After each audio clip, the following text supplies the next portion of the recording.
obrigada a todos. Estou muito feliz de poder estar aqui nesses próximos minutos, onde a gente vai conversar um pouquinho sobre a parábola, né? Então, só queria dizer, pedir que possa nos encher de amor, porque esse é o tema maior dessa palestra, é o amor através da caridade.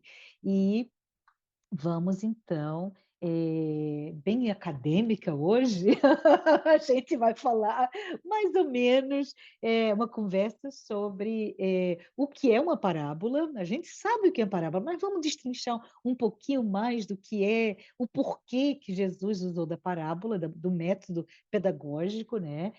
Especificamente do bom samaritano e o contexto e alguns dos seus significados, né? Então, vamos lá, aqui só para a gente ter na nossa visual referência, não tem muita coisa para ler, mas eu queria, e aí eu vou, olha, vou botar meu timer para eu não me estender demais sobre esse assunto, porque eu acho que é fascinante. Eu trabalhei muito tempo com essa parte de treinamento, de aprendizagem, como é que o adulto aprende, e é encantador a gente, para mim, né? É encantador a gente passar um pouquinho entendendo por que que foi usado esse método, né? E a primeira questão que a gente vê é, antes de começar, o que é uma parábola? Então, se a gente olha no dicionário, a gente vê que parábola simplesmente é um gênero literário, né, que diz narrativa, só puramente narrativa. Aí a gente se pergunta, bom, é narrativa e qual é a função de existir esse gênero literário chamado texto narrativo? E, na realidade, a função é contar uma história, contar um acontecimento, né? Pode ser até uma fofoca, o que for, mas é uma história. E essa história pode ser rica, desculpa, pode ser real ou fictícia, pode ser rica ou pobre, mas real ou fictícia. E aí a gente vai passar alguns minutos falando sobre esse método, porque define muito o que Jesus fez através dessa parábola especificamente, né? E a coisa que para mim realmente é encantador é saber que essa arte, né? Essa é uma técnica pedagógica, é uma metodologia, mas a arte de contar história está presente em toda a história da humanidade. E a gente sabe que e tem algumas das pesquisas que a gente faz sobre isso que diz, na realidade, a história vem desde a pré-história que o homem já contava, e só foi relativamente recente que houve a documentação dessas histórias em papel, nos papiros, e depois através da imprensa, e hoje estamos num outro paradigma, né, que é tudo por digital que a gente tem acesso. Mas, bom, essa arte de contar história tem algo que é interessante a gente pensar, porque no hoje, no nós, estamos aqui. Eu estou contando uma história, é ou não é? Eu estou aqui de frente para vocês, de frente para uma câmera, contando uma história. Um filme é uma história, um livro é uma história, então, vários formatos, mas o que é especificamente da parábola é que o formato é efetivo, é eficiente para ensinar algo, né? Então, é um método pedagógico para ensinar algo, e esse algo pode ser ideia ou comportamento. Então, aí eu paro para fazer um parênteses, só para lembrar aqui, né? Quando a gente pensa, eu sou terrível no aspecto de memória, mas se a gente pensa, a gente vai para a escola, na frente de um professor, e ele está lá ensinando, sei lá, química, física, o que for, e aí a gente tem que usar o cérebro, né, para lembrar. E é terrível, porque a gente faz de tudo, métodos mnemônicos, né, para lembrar. Mas o que foi isso? Qual foi o título daquela batalha que a história está me falando, etc, etc. E aí a gente recorre à apenas a memória que está aqui, né, no córtex frontal, em vez de ser a memória real, que é uma memória emocional. Essa memória emocional é que nos permite fixar e lembrar experiências, né? Talvez o casamento de uma filha, de um filho, ou quando nasceu o neto, aí estou falando de coisas bem especiais, né? Ou no caso, talvez, de uma forma bem dramática, foi o que é que estávamos fazendo no dia que as Torres Gêmeas foram atacadas. E aí a gente faz, uau, eu me lembro cada segundo daquele dia, apesar de ter sido há mais de 20 anos atrás, né? Então, a memória funciona com esse lado emocional.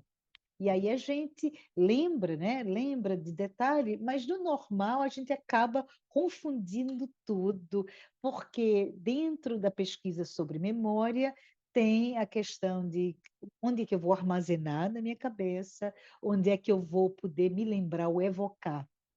Então, emoção é a melhor ferramenta. Isso de algo que aconteceu no passado, né? Mas eu falei que a parábola foi, né, que foi o método predileto de Jesus, ele trouxe a possibilidade de ensinar algo de novo. Eita, e agora? O que que a gente vai fazer, né? E aí vem essa discussão nossa sobre essa estratégia pedagógica das parábolas dentro dessa perspectiva da psicologia cognitiva, né? Esses métodos da parábolas foram usados por Jesus e os conteúdos, se a gente for pensar hoje, o conteúdo foi transmitido há 2000 anos atrás. E até hoje a gente está discutindo, tentando, como eu estou vendo assim, como se fôssemos uma roda entre amigos, entre irmãos de coração, falando sobre algo que foi ensinado né, há 2000 anos atrás. Então, é interessante a gente pensar nisso. Uau, esse conteúdo ficou mesmo quando não houve a memória emocional, né? E aí a gente pensa assim, eram parábolas formulado em discussão aberta. Quem tivesse lá não precisava se inscrever, viu? Só era estar perto, escutar e já fazia parte dos ouvintes. E havia diálogos abertos muitas vezes, e o conteúdo que Jesus usou de maneira magistral era usando pontos de referência à experiência cotidiana de cada pessoa. Então, quando a gente sabe os textos, né, a gente vê a parábola da pesca, da rede, a parábola do alqueire, né, e aí você vê, são coisas, artefatos que faziam parte da experiência do dia. Então, era fácil você entender. Mas essa estratégia estava lá para responder realmente a esse desafio. Como é que eu vou transmitir uma mensagem com grande significado, né? E que possa ser lembrada para todos aqueles ouvintes sobre algo que não tinha propriamente dito sido assimilado previamente. Olha para isso, gente. Não sei se vocês já pensaram sobre isso, mas para mim é algo bastante interessante. Então, a gente pensa, o valor dessa técnica, né, está no fato de Jesus nos orientar numa situação bem específica e ele nos traz, ele diz, olha, você não precisa ser culturalmente parte disso ou daquilo, ou falar essa língua ou outra. A parábola é a parábola e a gente consegue aprender. E aí a gente passa mais um momento para discutir, talvez, a questão da psicologia cognitiva, né, de hoje, século XXI, nos diz que, na realidade, para eu aprender algo, eu preciso ter algo, né, anterior. Ou, se não tiver, eu teria esse o que eles chamam de assimilação passiva de informações, né? O que que eu estou falando aqui? a gente aprende, como adultos ou como crianças, com esse esquema de redes, né, de significado, e novos conhecimentos são assimilados dentro dessa rede que já tem.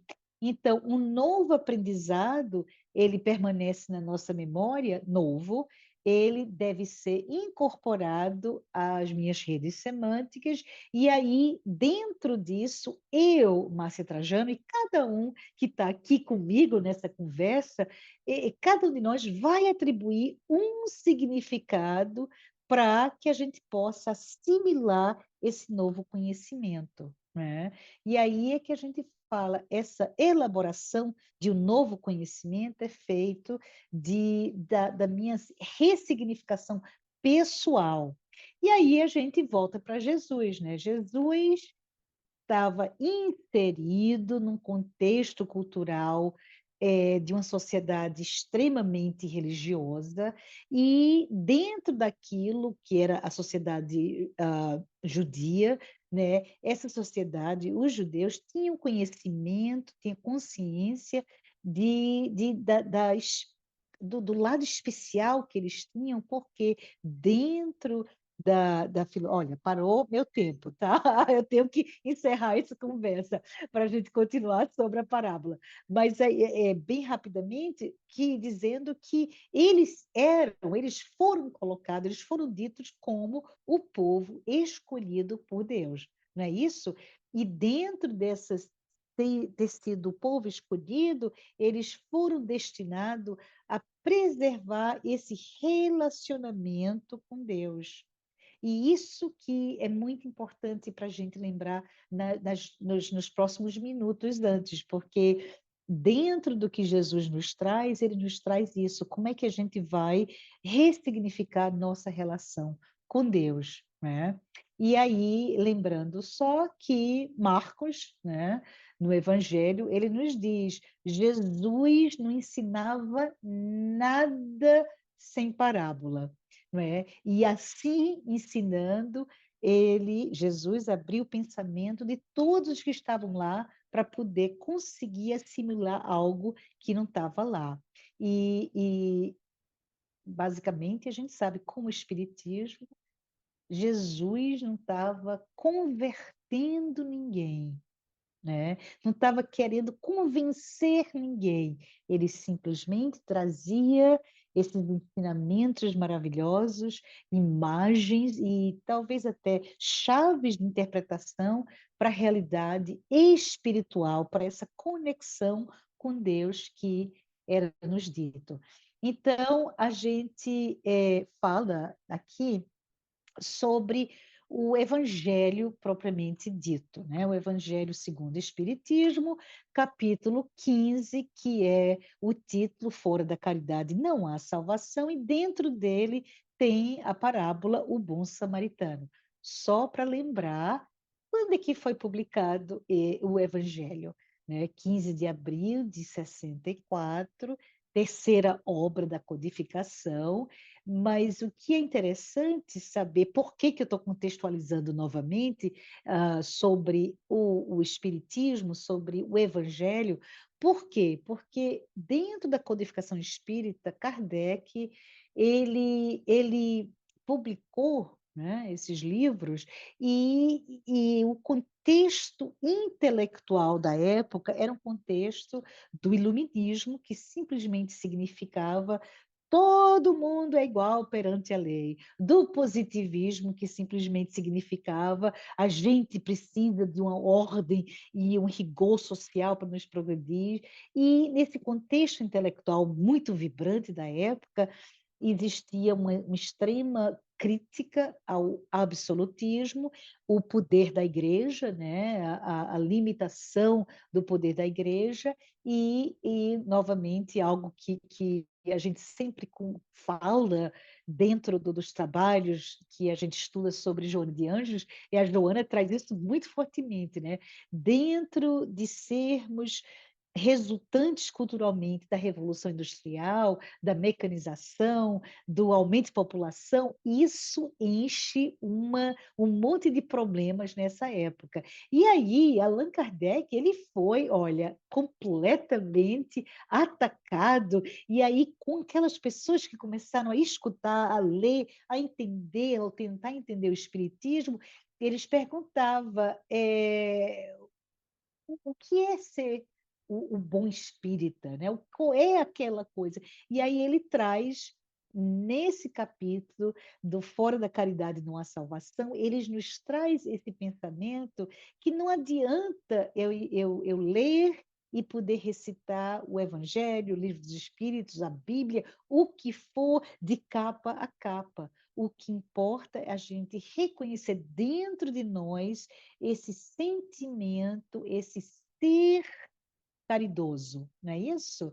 Ele traz isso, interessantemente, eu coloquei a data do Evangelho. Alguém se lembra qual é a data? Eu falei, né? Foi 15 de abril de 64. Mas, gente, janeiro de 61, Kardec já estava falando sobre esse material que a gente vai fazer hoje, e ele escreveu num artigo na Revista Espírita de janeiro de 61, ele já estava falando dentro desses ataques contra a doutrina espírita, e ele falava, olha, é, críticos do espiritismo. A caridade é o princípio fundamental da doutrina de Jesus, da doutrina do Cristo. Então, toda palavra que for boa, se for contrária à caridade, não significa nada, né? Pode ser inspirada por pessoas que estão manipulando talvez as palavras. E aí é que o espiritismo, como essa filosofia, esse corpo de ensinamentos, essa doutrina, ela nos elege caridade como a virtude moral mais sublime, né? E essa é a síntese de tudo que Jesus nos ensinou. Mas vamos lá falar um pouquinho sobre a parábola propriamente dita, né? A gente sabe que começa com um doutor da lei que se aproxima de Jesus e tenta colocar Jesus em prova, né? Ele faz assim: Jesus, como é que eu posso herdar a vida eterna e qual é a tua interpretação sobre isso? E aí a gente pergunta, né? Como é que a gente podia responder a essa mesma pergunta se fosse feito a nós hoje, né? Como é que eu vou herdar a vida eterna? Hein? Diego, Francília, a Thaís, como é que a gente vai herdar a vida eterna? E a gente fica, sabe, né, de tudo que a gente estuda, mas ele, Jesus, traz essa mensagem. Muita gente, inclusive, pensa que Jesus foi o que trouxe a caridade, né? Esse contexto da caridade na sua forma mais revolucionária, e não foi, já estava dentro do Antigo Testamento esse conceito da caridade, mas o que Jesus traz, que está fora do Antigo Testamento, é a ideia do amar o próximo como a si mesmo e defendendo a ideia de quem é o próximo, né? E aí a gente pode conversar um pouco, talvez depois, sobre essa questão. Por que, por que que é tão importante essa parábola e por que que Jesus teve que elucidar, evidenciar a ideia dentro do contexto histórico da época, através dessa parábola, do que é amar incondicionalmente, não é isso? Amar a Deus acima de todas as coisas e ao próximo como a si mesmo. E aí eu vou ler a versão, não é a versão que está no Evangelho, eu vou ler a versão da Bíblia, né? A versão internacional de Lucas, capítulo 10, nos versículos 25 a 37, a parábola é relativamente pequena, então a gente pode ler. Certa ocasião, o doutor na lei levantou-se para pôr Jesus à prova e lhe perguntou: Mestre, o que eu preciso fazer para herdar a vida eterna? E aí Jesus responde: o que está escrito na lei? Né? Ele fala assim, né? Ó, nem vou falar, nem vou responder. Você já tem a lei, para que você está me perguntando? Como é que está escrito a lei? O que está escrito na lei? Como é que você a lê? E aí, esse doutor da lei responde, né? Ame o Senhor, seu Deus, de todo o coração, de toda a sua alma, de todas as suas forças, de todo o seu entendimento e ame o seu próximo como a si mesmo. Aí Jesus fala, realmente, você falou tudo certinho, isso já é minhas palavras, né? Jesus, com um jeitinho nordestino não dá, mas ele falou, você respondeu corretamente, faça isso e viverá eternamente, né? E aí ele pergunta assim, como que, querendo se justificar, ele pergunta, e quem é o meu próximo? Aí está o X da questão. Quem é o meu próximo? E aí Jesus fala, vamos lá, a parábola do bom samaritano. O homem descia de Jerusalém para Jericó, né? Aí tem todo um contexto do porquê que a palavra descer de Jerusalém para Jericó, quando caiu nas mãos de assaltantes. Estes lhes tiraram as roupas, espancaram-no e se foram, deixando-o quase morto. Aconteceu estar descendo pela mesma estrada um sacerdote. O sacerdote, quando viu o homem, passou para o outro lado, não queria nem estar perto. E depois veio um levita, e quando chegou ao lugar que podia ver o pobre homem, né? Ele passou também para o outro lado, e aí o terceiro, um samaritano, estando de viagem, chegou onde se encontrava o homem, e quando o viu, teve piedade. E aí a palavra piedade é chave, né? Esse lado do estar movido em compaixão do amor a Deus através desse sentimento do próximo. Quando viu, ele se tomou de piedade e aproximou-se, enfaixou-lhes as feridas, colocou vinho e óleo, depois colocou ele sobre o próprio animal, levou para uma hospedaria, cuidou dele. No dia seguinte, deu 2 denários ao hospedeiro e lhe disse: cuide dele. Quando eu voltar, lhe pagarei todas as despesas que você tiver. E Jesus pergunta agora, né? Qual destes três você acha que foi o próximo do homem que caiu nas mãos dos assaltantes? E, logicamente, ele responde: aquele que teve misericórdia dele. E respondeu o perito, né, o doutor da lei. E Jesus fala: vá e faça mais. E aí a gente pode passar o resto do tempo falando do significado dos vários significados dessa parábola que é maravilhosa, né? E é reconhecida como uma parábola mais contada. De todas as parábolas de Jesus, essa parábola do bom samaritano é a que mais cristalizou na memória humana, né? Que ele está perguntando para explicar sobre amar o próximo como a si mesmo, sobre essa questão do amor. E aí, Mateus, ele fala, né, sobre as questões de caridade, humildade, e que dentro da salvação da vida eterna, que estão todos esses conceitos colocados juntos, né?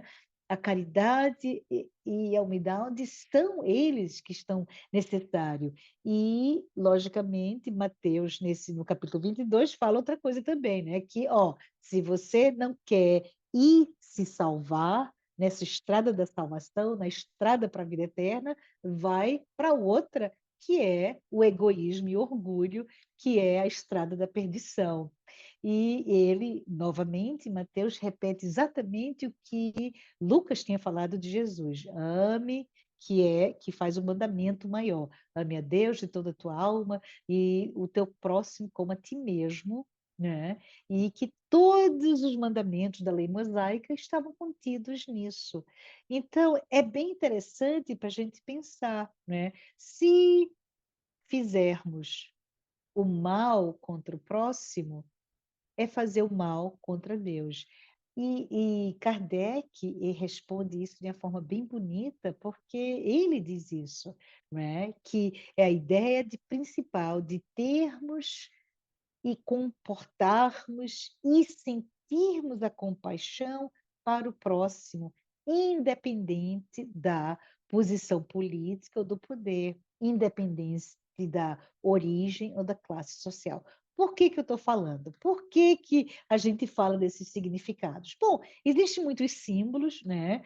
Que dentro do muitos estudiosos da lei, das religiões, dentro do cristianismo e do espiritismo, nos fala que se a gente começar a interpretar, a gente sabe que o bom samaritano seria Jesus, né? Jesus é aquele que ama incondicionalmente. Essa palavra é muito importante, o incondicional, como Deus ama incondicional. E a vítima, o anônimo, né? O homem sem nome e um homem que a gente não sabe quem que ele é, não é isso?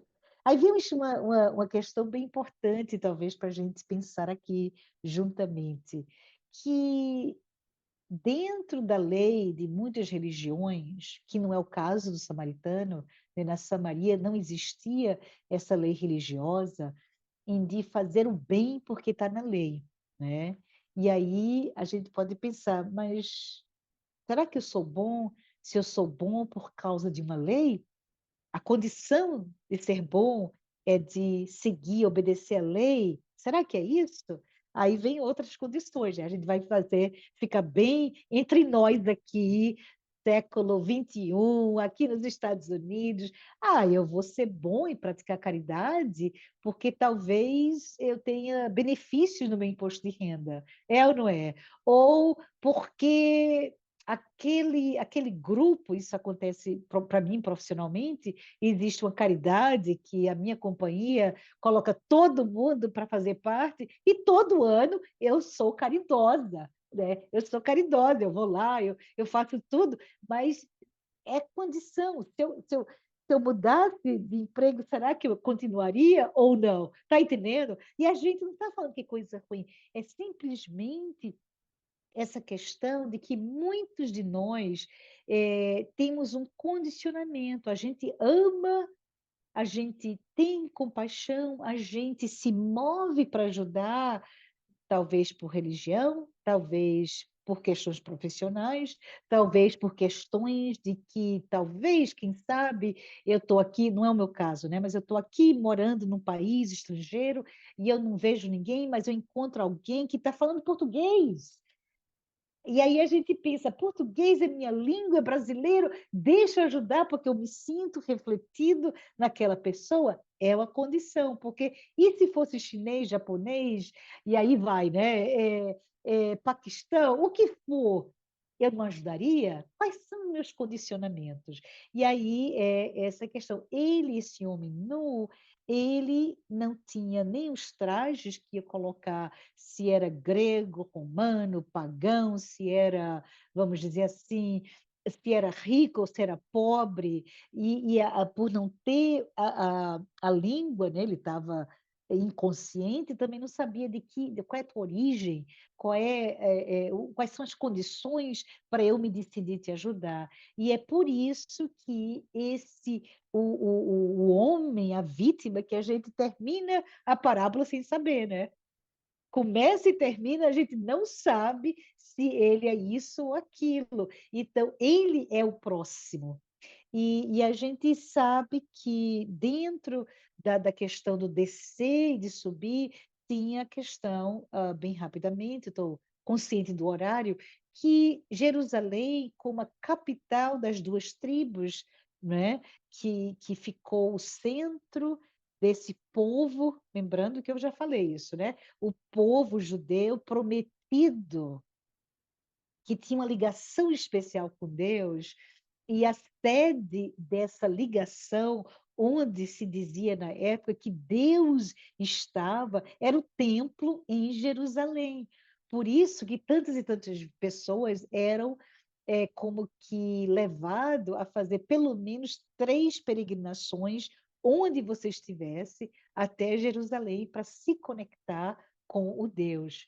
E a Samaria, capital das outras 10 tribos, teve, não só se separou, mas se separou debochado, né? Parece, se a gente puder brincar, parece a gente, né, brasileiro. Eu vou fazer, mas você vai me ver que eu vou fazer. Vai lá e constrói outro templo e faz a reforma religiosa e não mais segue as leis que eram seguidas pelo judaísmo, a Torá, né? A pureza judaica e religiosa judaica. E aí, dentro disso, Jerusalém era mais alto, considerado o pico do mundo, né, na época. Era o ponto mais alto e mais próximo a Deus, e, infelizmente, né, Jericó era o mais baixo, que representa o lado mundano, né, o lado material da nossa vida. Então, a gente vê eles, nessa parábola, não sei se vocês já leram antes, mas eles falam, eles estão descendo de Jerusalém para Jericó.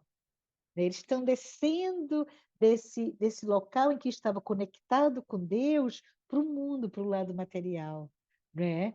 E o samaritano, a gente não sabe, ele está subindo ou ele está subindo, ele está simplesmente, ele se aproxima da vítima que ficou lá.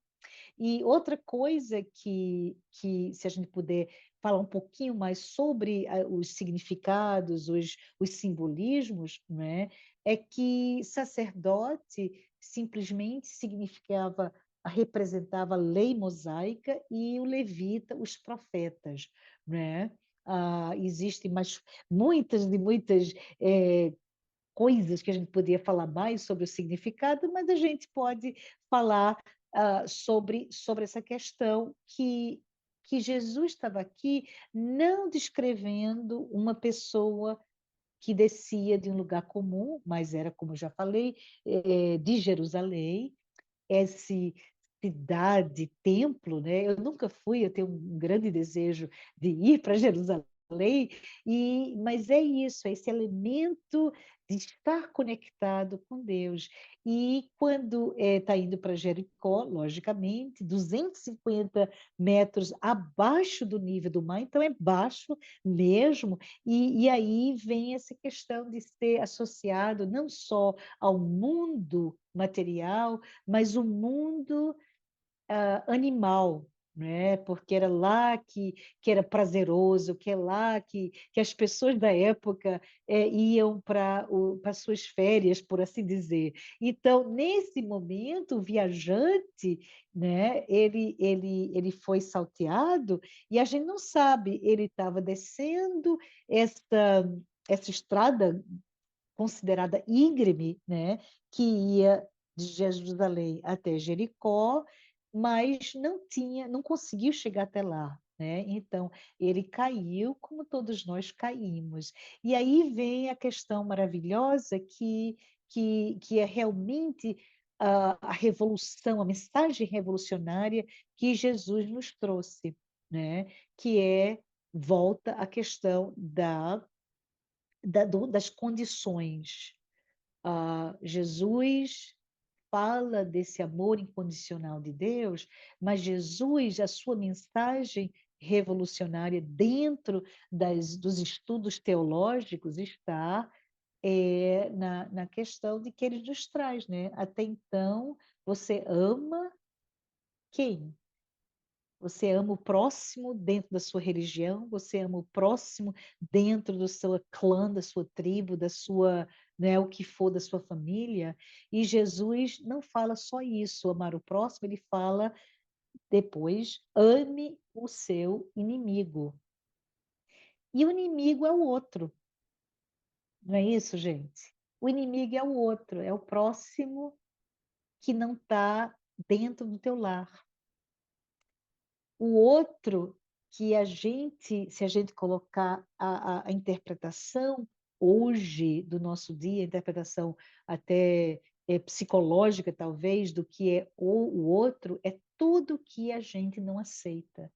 Então, o outro é o meu inimigo, né? É aquele que compete, talvez, pela, pelo melhor trabalho, a promoção. O outro pode ser aquele que pensa diferente de mim, que tem outra religião, que não tem, talvez, ah, vamos dizer, num aspecto racial, a mesma altura, a mesma tipo de físico, a mesma cultura, a mesma identidade, e aí eu só amo aqueles a quem eu me identifico, eu só tenho misericórdia, só tenho perdão, só tenho esse momento de aceitar o outro, mesmo na sua queda, e é importante isso, a gente pensar que dentro da queda, porque todos nós caímos, todos nós somos imperfeitos, e como é que a gente vai lidar quando o outro que está aqui caído no meu lado não corresponde ao que é aceitável dentro dos padrões culturais meus.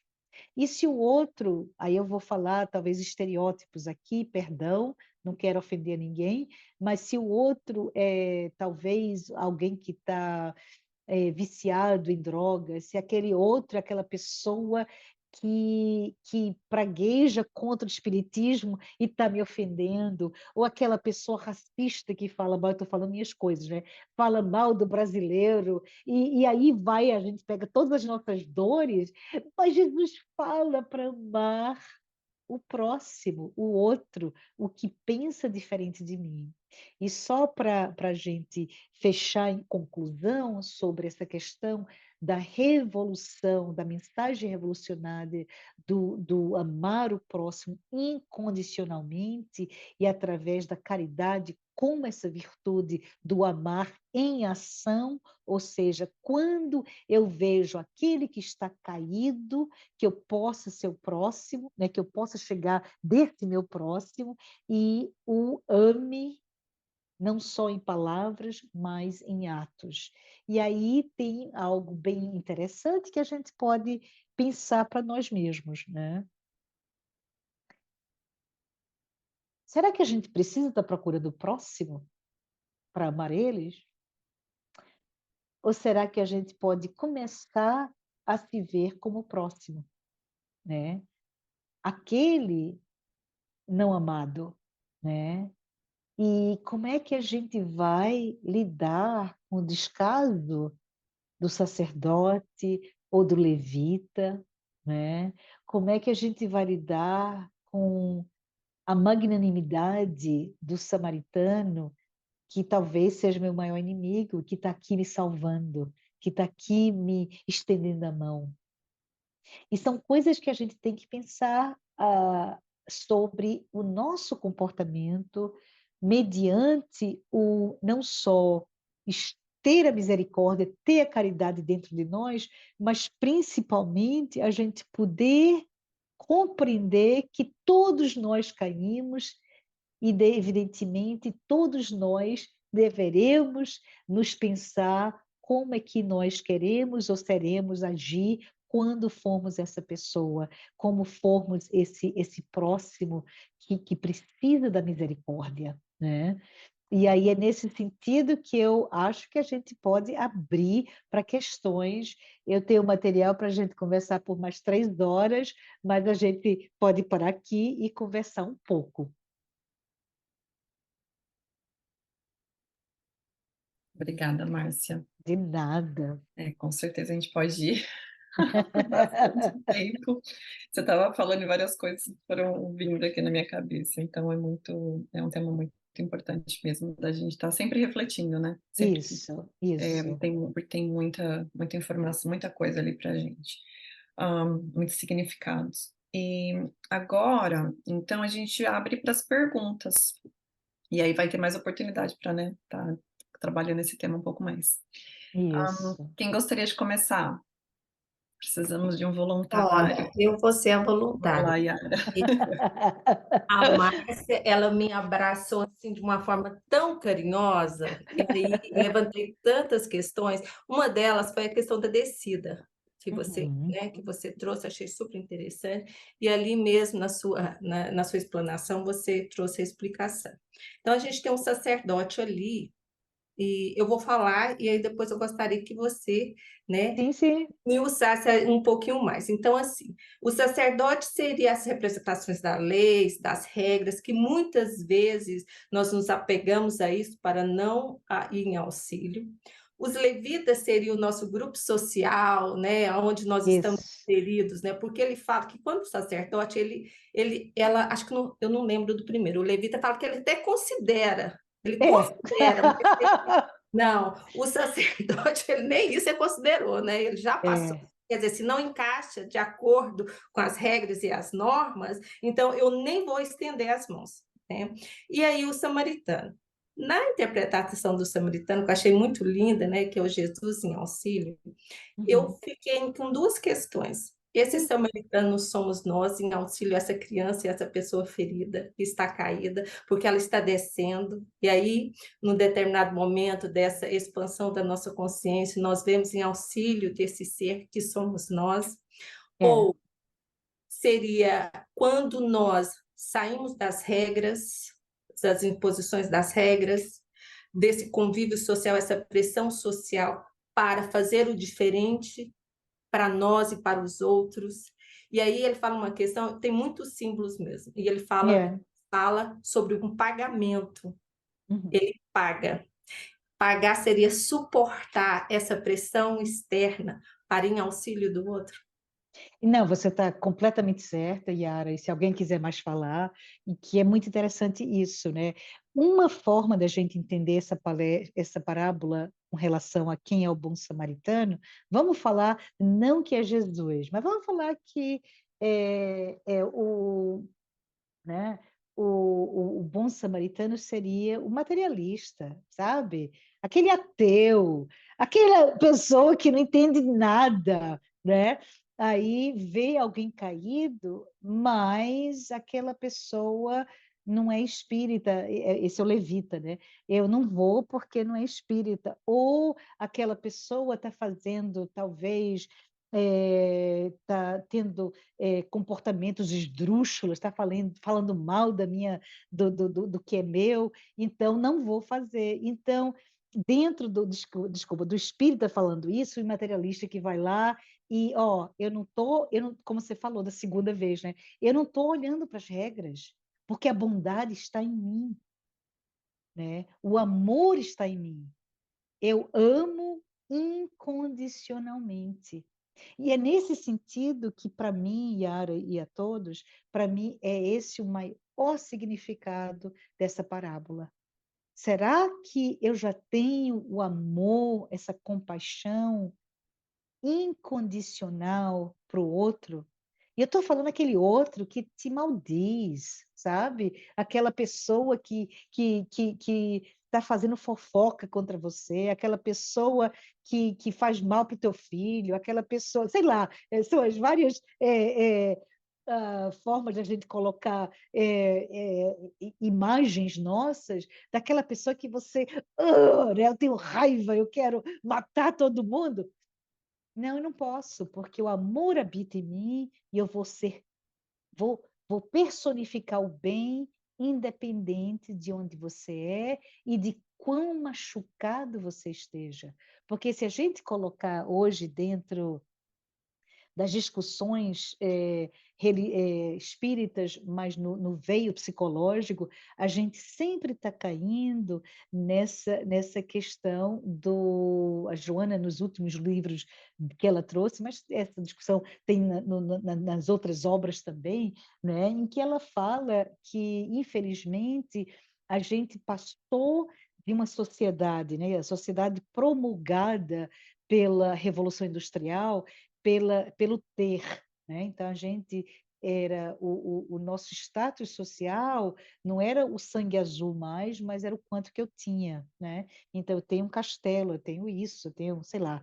quantos camelos, tantos cavalos, isso, aquilo, outro, e vai até pouco tempo mesmo, em que qual é o meu poder aquisitivo para demonstrar quem eu sou. E a gente sabe que não é isso, né? Como espíritos imortais, nós somos, não, não precisa nos identificar com o que temos. E aí, Joana de Anjos, especificamente, na sua colaboração com Divaldo Franco, ela sempre fala isso, mas que você vê interessantemente nas obras do Leon Denis, de tantos anos antes, essa questão da ideia do debate sobre o ser e o parecer, né? E por que eu estou falando isso? Porque dentro dessa sociedade atual em que a gente está caindo na armadilha do parecer, essas pessoas que a gente acaba sendo forçada né, a ideia da manada, né, do pensamento de manada, se todo mundo faz isso, eu vou fazer porque é o esperado de mim, se a pessoa, o coqueluche da pessoa mais que tem a melhor, não sei, estou aqui falando bem livre, mas aquela pessoa que se veste dessa maneira, então eu vou me vestir igual, porque isso é o que eu tenho que ser, e aí a gente precisa, na ansiedade de se sentir acolhida, de se sentir fazendo parte de um grupo, de se sentir amado, né?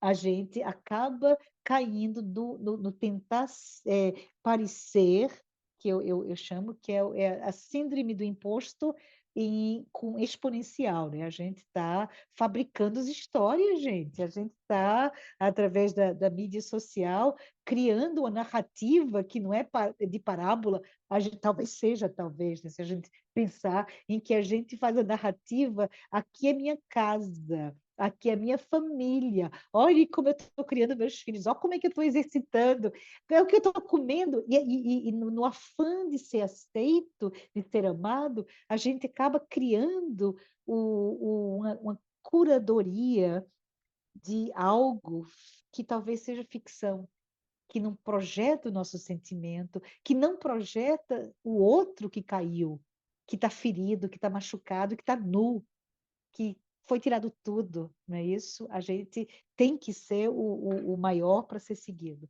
Bom, eu acho que tem outra pergunta, né, Ricardo? Ele colocou ali no chat, ele falou que a gente pode ler Sim. a pergunta dele aqui, ó. Então, eu gostei muito da forma como você colocou as parábolas, como forma de aprendizado não estruturado, através de histórias e contos. Aí minha questão, hoje refletimos e conseguimos extrair muitos aprendizados devido ao espiritismo e séculos de estudo de pensadores cristãos.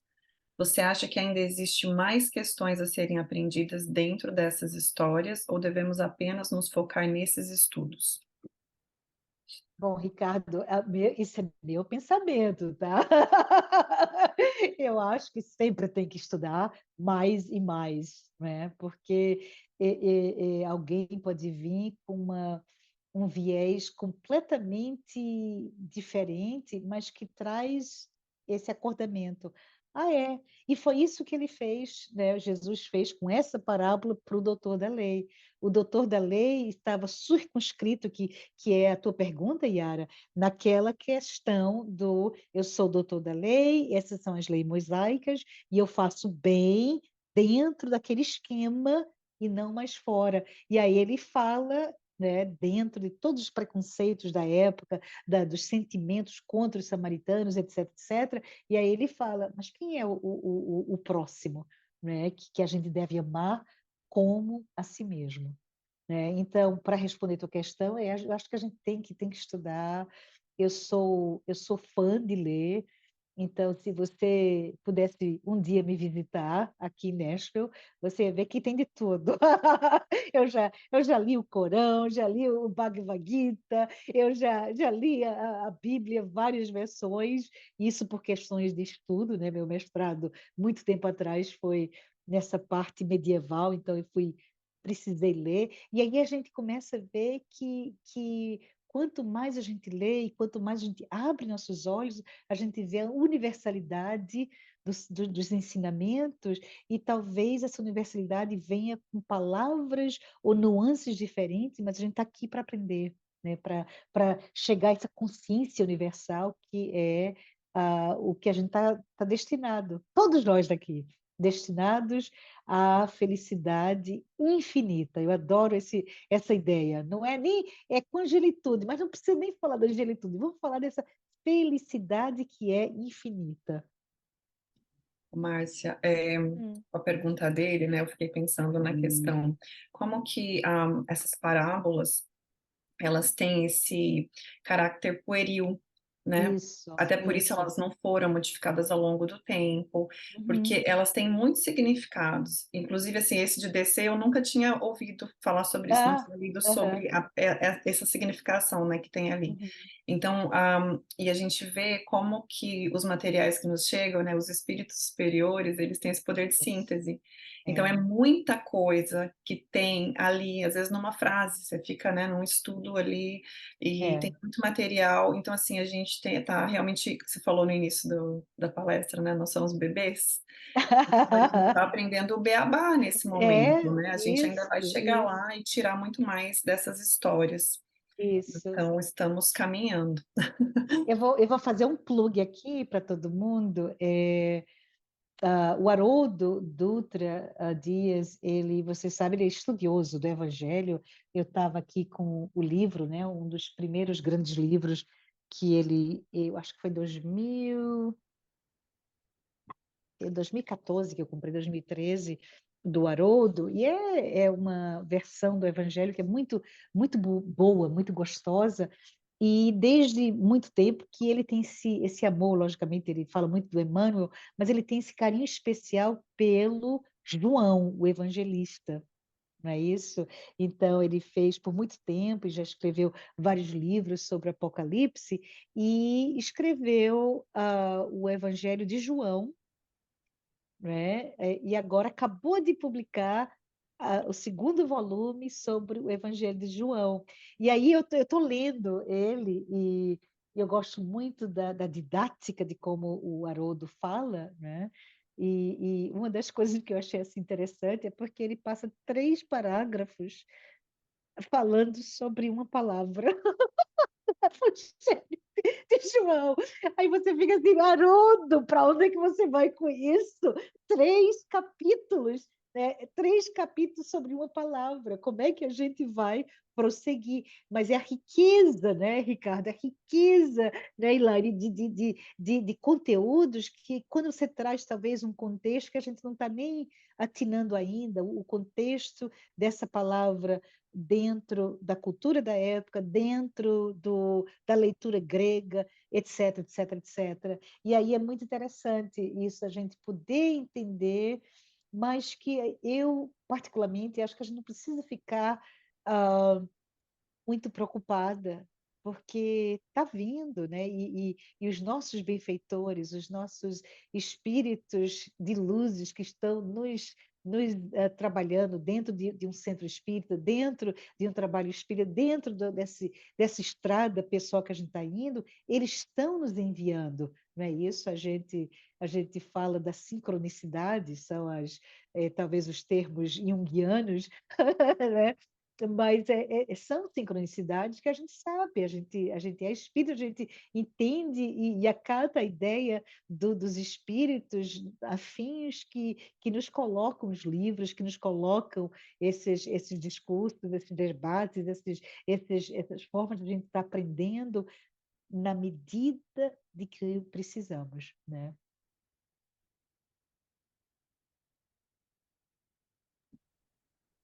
Quem mais gostaria de fazer uma pergunta? Um comentário? Eu não tenho uma pergunta, eu tenho um comentário, na verdade. Eu achei extremamente Fala. Ah, interessante quando você colocou, né, como ser o bom samaritano, eu vou ajudar desde que esteja na condição que eu queira. Eu lembrei do fato de você citar, aqui dentro da empresa eu faço a propagação da caridade, eu faço isso, eu mas será que está dentro de mim, né? hum, Será que essa bondade. E no recente estudo que estávamos fazendo aqui nesse grupo, eu não lembro se foi você, Laila, se foi a Flavinha, que falou assim, porque é muito diferente eu ter uma religião ou eu ter a religiosidade dentro de mim. Será que essa Ai, bondade que lindo. É, então é muito diferente? Eu achei extremamente, assim, né? Essa parábola é realmente riquíssima e todo dia nos ensina algo diferente. E a ideia é essa, é realmente ter o próximo indiferente da condição que ele esteja, para que eu não seja um julgador. isso. Que é o lado da misericórdia, né? O amor, ele. Deixa eu só buscar aqui a parábola, né? Porque dentro do versículo 37, né, do Lucas, e 36, 37, aí Jesus pergunta: qual destes três você acha que foi o próximo do homem que caiu nas mãos dos assaltantes, né? E aí ele fala: aquele que teve misericórdia dele, né? E aí, se a gente puder só pensar sobre isso, o que que é ser misericordioso, né? Que é a misericórdia divina, é aquela que nos dá a opção, que não nos esquece, que nos abraça, que nos perdoa, essa misericórdia, né? Eu posso falar algo bem particular para vocês, não pode, ninguém pode falar, apesar de que eu saber que está sendo gravada, mas eu vou falar assim mesmo. No ano em que eu estava passando pelo meu divórcio, há 2 décadas atrás, e foi o ano pior da minha vida. Foi aquele ano que deu tudo errado e foi terrível e me acabou. Coisas assim, só para dar evidência, eu estava passando por tantos conflitos emocionais que eu tive um ataque cardíaco dirigindo o carro e bati frente a frente, né? E aí me acordo na ambulância, a primeira coisa que me veio à mente foi: eu matei alguém porque era para ter matado, não é isso? E frente a frente, e o bom foi saber que ninguém morreu, e isso foi um de poucos. Muita coisa aconteceu naquele ano, o ano pior, que eu diria, da minha vida, esse ano do meu divórcio. Passa um ano depois, 3 anos depois, a gente começa a voltar a viver bem novamente, as feridas vão sendo, né, tratadas, a gente começa a respirar de novo, sorrir de novo, fica bem, ter paz no coração. Aí você olha, a gente fala tanto, a gente estuda tanto, a gente crê tanto, mas se eu soubesse da misericórdia divina no meu coração, nenhuma das lágrimas que caíram teriam caído.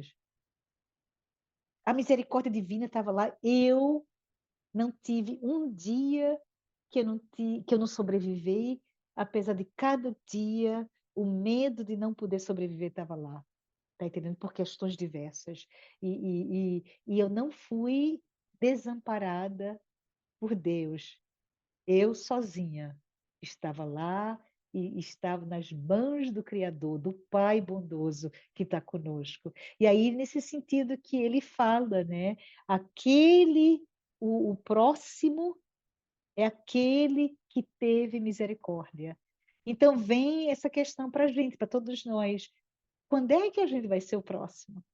Que nas chagas, né, de ver aquele que está com chagas, que está ferido, que está indo em contra aos seus valores, como é que eu vou chegar a ele como o Pai que é misericórdia conosco e incondicionalmente acolhê-lo na sua dor, que talvez muitas vezes é evidenciada por, né, agressividades. Eu estou falando assim porque eu penso, imagino, na agressividade das palavras, ou na agressividade das ações, na agressividade ou nos medos, nas neuroses, nas doenças mentais e toda a maneira de que isso é exprimido fisicamente, mentalmente, emocionalmente. Mas como é que eu vou ser o próximo dessa pessoa que precisa ardentemente da nossa misericórdia? Não é isso?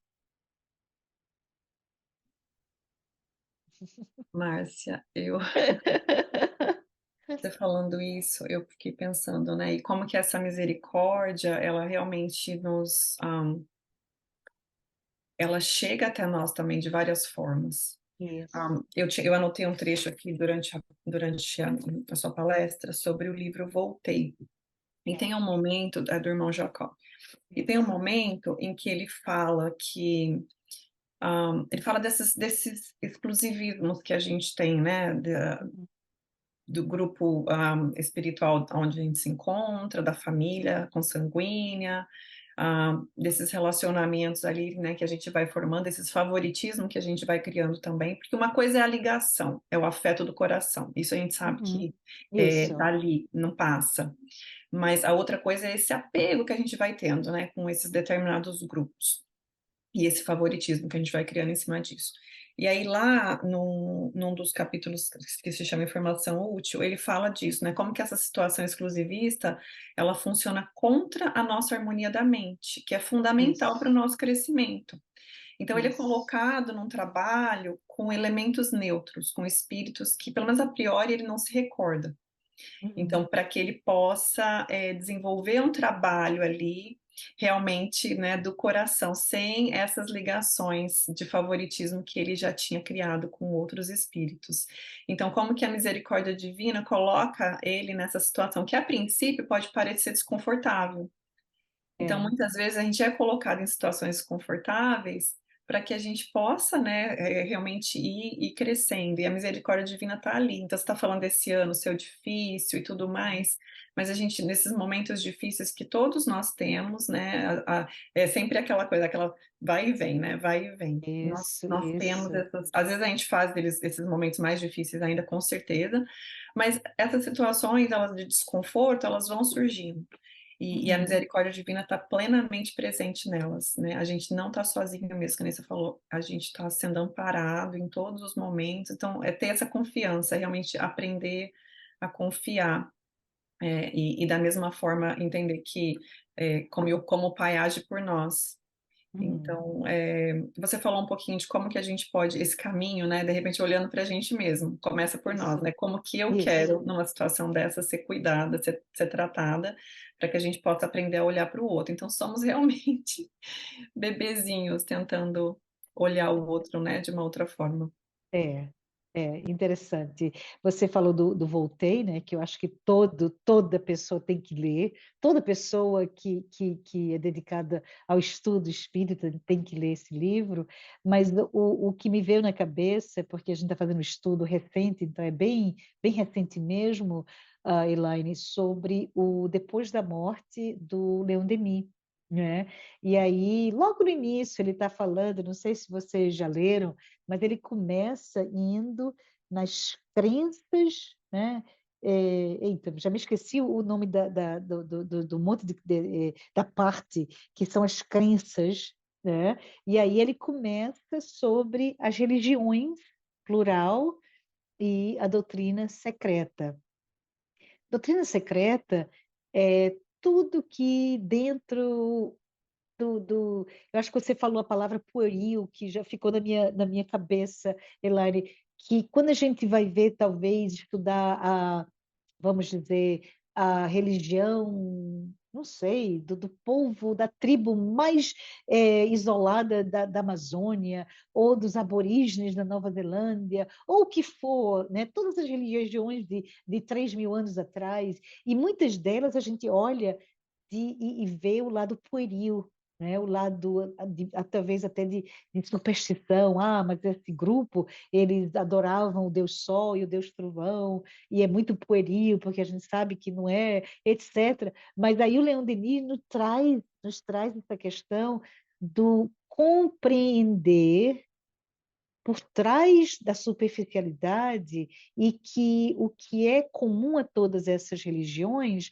é o lado iniciático. Então, vamos dizer, o pajé da tribo tinha acesso aos amuletos, às orações, às tradições, etc., os rituais para curar, mas aqueles que precisavam ser curados não tinham. Então, é nesse sentido que o Leandro Denis está falando, Denis, né? Está falando sobre a doutrina secreta, que aí vem Kardec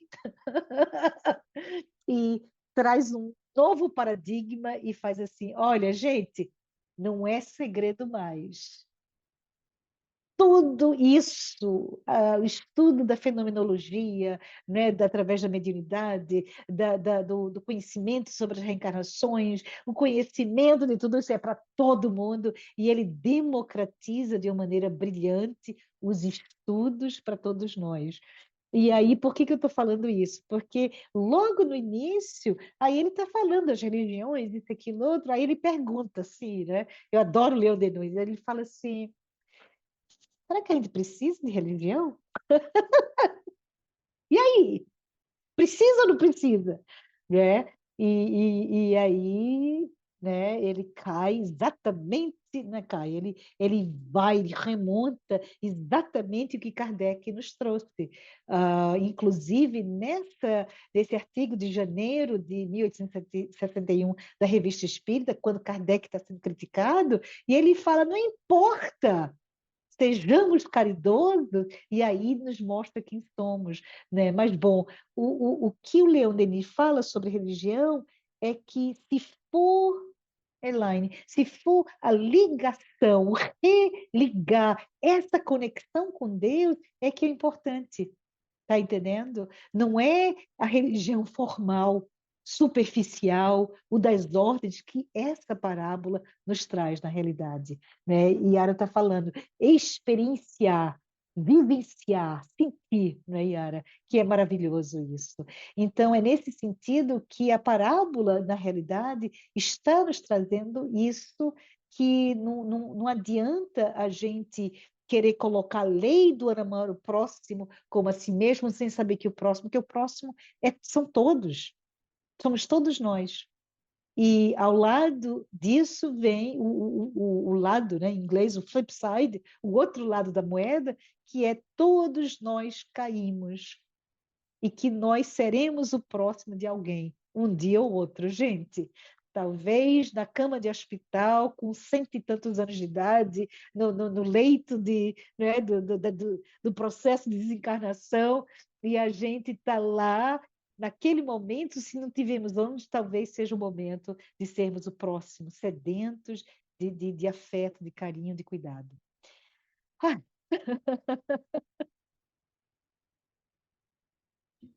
Eu acho que a gente tem um tempinho para mais uma pergunta. vamos lá. Vamos ver quem gostaria de colocar alguma questão. Ou trazer algum pensamento, né? Essa palavra, não só o capítulo todo, que eu não trouxe, logicamente, mas toda essa parábola e suas várias interpretações são maravilhosas, são simples de entender, como eu já falei, uma das mais estudadas e discutidas, mas é maravilhosa ela.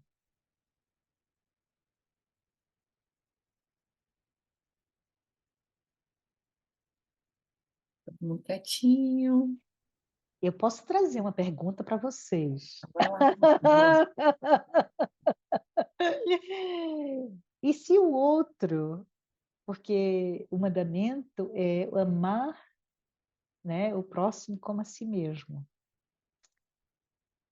E se a nós mesmos não conseguirmos amar? Né? E se dentro de nós, porque a gente sabe, a gente sabe que dentro de nós existe o inconsciente, não é? Que o espírito, o self, é o centro do nosso inconsciente que reflete o espírito imortal. Todas as nossas vivências, vamos dizer, estou brincando aqui, mas 10.000 anos de encarnações e a gente nem se lembra mais, está tudo lá no nosso inconsciente, nossos atavismos, nossas predisposições, coisas que a gente, na realidade, apesar do querer ser algo ou alguma pessoa de bem, a gente ainda carrega coisas, né, por trás. E aí, se a gente não consegue se amar, porque dentro da nossa consciência, nosso processo consciencial, a gente ainda sente a mancha, né? A sombra dentro de nós, e aí a gente não consegue se amar. O que que a gente vai fazer? Eu não queria falar, eu queria escutar. Como é que a gente vai se amar? Olha, se conhecer, entrar em contato com a sua sombra, Isso. conhecê-la, não ignorar e não fazer de conta que ela não existe. Porque a gente vai falar sobre Jung e falar sobre os afetos que nos invadem e as É. entidades, as entidades que tomam conta de nós, que é a raiva, é uma entidade, ela toma conta de nós, Hum, nos cega, né? E isso. entre outras, né? Entre outras tantas entidades e afetos. O primeiro passo é olhar para dentro. Não tem como eu amar o outro se eu não conseguir ainda me ver. Eu não consigo perceber o outro quando eu não consigo me perceber a mim mesma. Esse é o primeiro passo. É. E eu Na acho que minha... é a nuance, nuância, né? Nuância que a gente precisa trazer, né, Yara? Eu te cortei, mas eu quero te escutar mais. Essa nuance que a gente precisa ver, talvez falando de volta para o Ricardo, do como é que a gente precisa ainda continuar a estudar, que é isso, se o outro é todo mundo, se precisamos amar incondicionalmente a todos eles, como é que a gente está conseguindo se amar?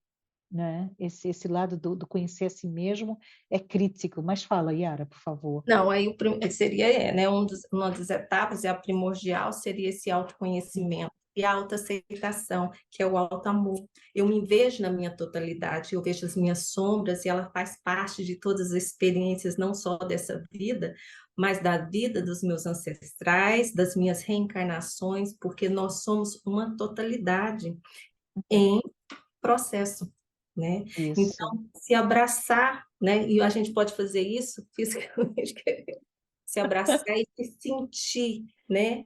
Nessa sombra que nos percebe, porque ela está ali, e quanto mais nós a ignoramos, mais força ela faz para ser presente em nossas vidas. Então, não adianta, né? Você corre, você fica, vai estar ali.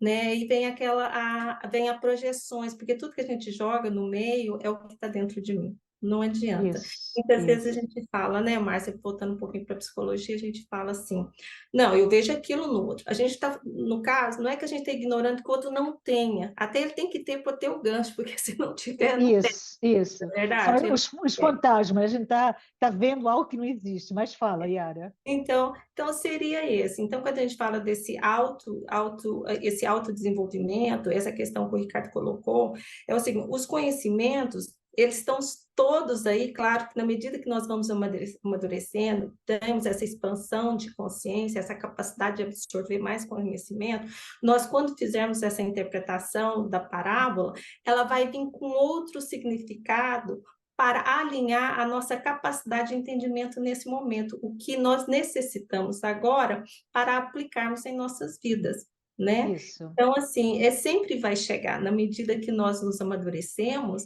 vão chegar mais e mais, nunca para, porque nós não somos estáticos, a evolução não é estática, somos... Eu acho que é mais sutil, né? Talvez a gente pudesse assim dizer, se a gente pensar, e eu estou falando aqui do nada, viu? Está saindo da minha cabeça. É feito assim, entre 0 e 1, né? Em termos da matemática, do integral, quanto maior o número, o nominador, né? Não, o denominador, é mais pertinho, mas você pode continuar. 1 dividido por 3 bilhões 455 mil, isso é a versão, né? Se a gente puder pensar alegoricamente, a versão dessa de que a gente está lendo novamente a parábola depois de bilhões de vezes de ler, ainda assim encontraremos algo sutilmente adicionado no que foi feito, no que foi falado.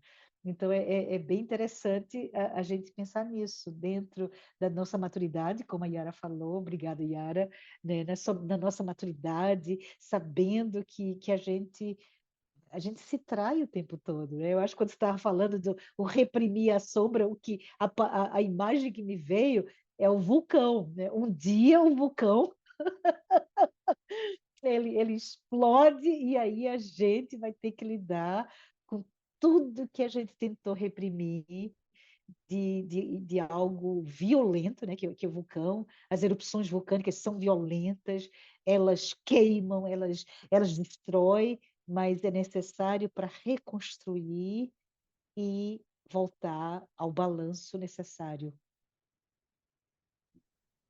Obrigada, Márcia. Obrigada a todos que participaram, deram seu pedacinho aqui, né, do dia de domingo, dividiram com todos nós. A gente chegou no nosso tempo, então, Márcia, eu vou passar para você. Você pode fazer a oração final para a gente? Sim, será Obrigada. um grande prazer, uma oração singela, talvez, que a gente talvez possa fechar nossos olhos e sentir a presença da espiritualidade maior, chegando até nós, nos abençoando. Cada gota de luz que vem do alto, nos penetrando, retirando todas essas, talvez, idealizações, identificações, preconceitos ou apenas projeções dos atavismos, dessa herança que trazemos em todos nós. Que possamos, Senhor, a priori, querermos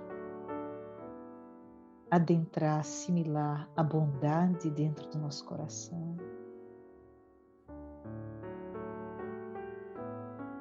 Que possamos entender que o outro também somos nós. E na nossa alteridade, que possamos, talvez, ser mais amplos e misericordiosos. Sermos deuses com D minúsculo. Sermos a essência divina onde estamos evidenciando essa experiência de amor, de paz, de caridade. Obrigada, Senhor, por estarmos aqui juntos, que possamos, no resto do dia de hoje, na próxima semana, estender essa luz que chega até nós, a todos aqueles ao nosso redor. Que assim seja.